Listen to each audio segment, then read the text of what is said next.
కమ్మటి గోంగూర చట్నీ చాలా బాగైంది. ఎలా చేయాలో చూపియాలా? రండి చూపిస్తా. ముందుగా కడాయి పెట్టుకున్నాను. కడాయి వేడెక్కిన తర్వాత ఆయిల్ వేసుకుంటున్నాను. కొంచెమే వేసుకోవాలండి ముందు.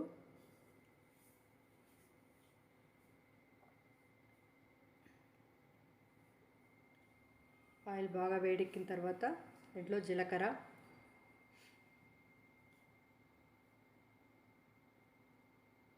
ఎల్లిపాయలు పొట్టు తీయకుండా వేసుకుంటానండి. పొట్టు తీయకపోతే టేస్టీ ఉంటుందని నాకు ఇష్టం. అట్లా కావాలంటే మీరు పొట్టు తీసి వేసుకోండి. మెంతులు కొన్నే వేసుకోండి. మెంతులు చేదైతుంది ఎక్కువ వేసుకుంటే. ఇవి కొంచెం ఫ్రై అయిన తర్వాత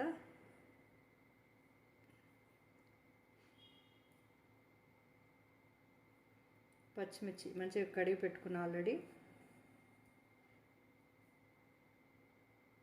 మూత పెట్టుకోండి, మీద పడతాయి.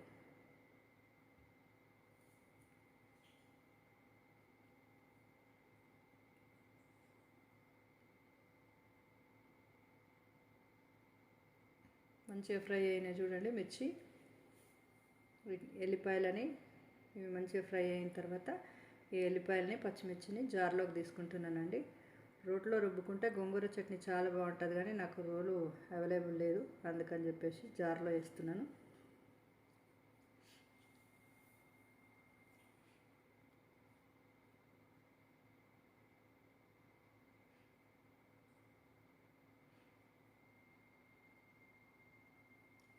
కొంచెం ఆయిల్ ఉంది కదా, ఆయిల్లోనే కొంచెం పసుపు వేసినాను. దీంట్లో మంచిగా 3-4 సార్లు కడిగి పెట్టుకున్న గోంగూరని ఈ గోంగూరనంతా కూడా కడాయిలో వేసుకుందాం.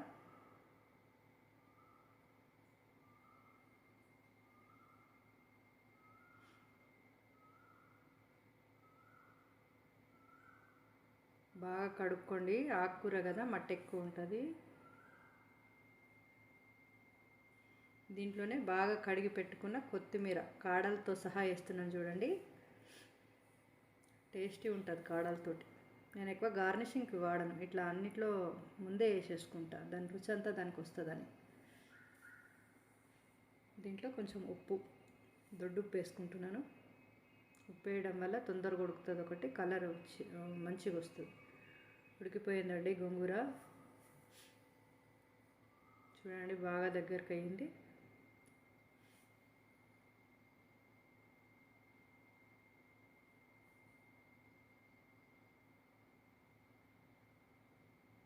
ఒకసారి మంచిగా కలుపుకుంటే మొత్తం ఉడికిందా లేదా అర్థమవుతుంది.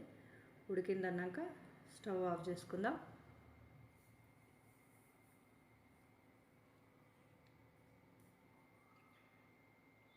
ఇప్పుడు చల్లారిన తర్వాత పచ్చిమిర్చి ఎల్లిపాయలు తీసుకున్నాం కదా, అదే జార్లోకి వేసుకుంటున్నాను.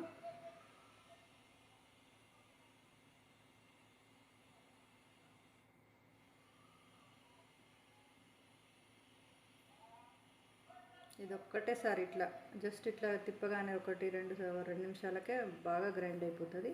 అయిపోయిందండి, గ్రైండ్ చేసేసిన. ఇంతకుముందు ఉడకబెట్టిన దాంట్లోకి తీసుకుంటున్నాను పచ్చడి. ఇప్పుడు పోపుకు చిన్న కడాయి తీసుకున్నా, దాంట్లో కొంచెం ఆయిల్ మరింతనే వేసుకోండి.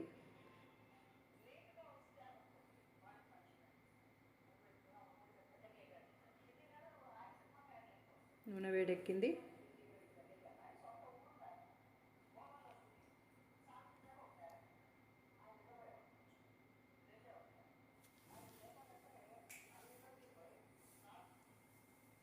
దీంట్లో జీలకర్ర, ఆవాలు,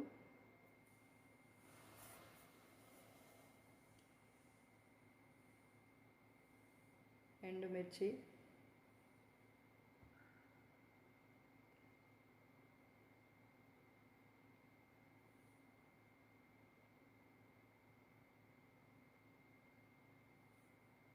కరివేపాకు మంచిగా కడిగి పెట్టుకున్నా ఆల్రెడీ.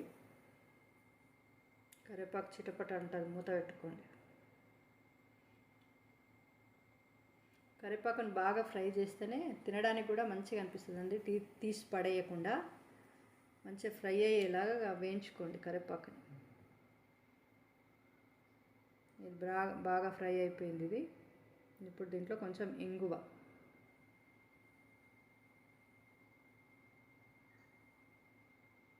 కొంచెమే పడింది, మళ్ళీ వేస్తున్నా ఇంగువ, కొంచెం పసుపు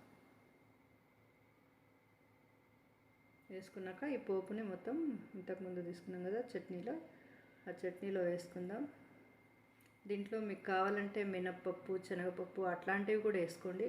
మా వారికి మినప్పప్పు, శనగపప్పు వేస్తే ఇష్టం ఉండదని వేయను నేను.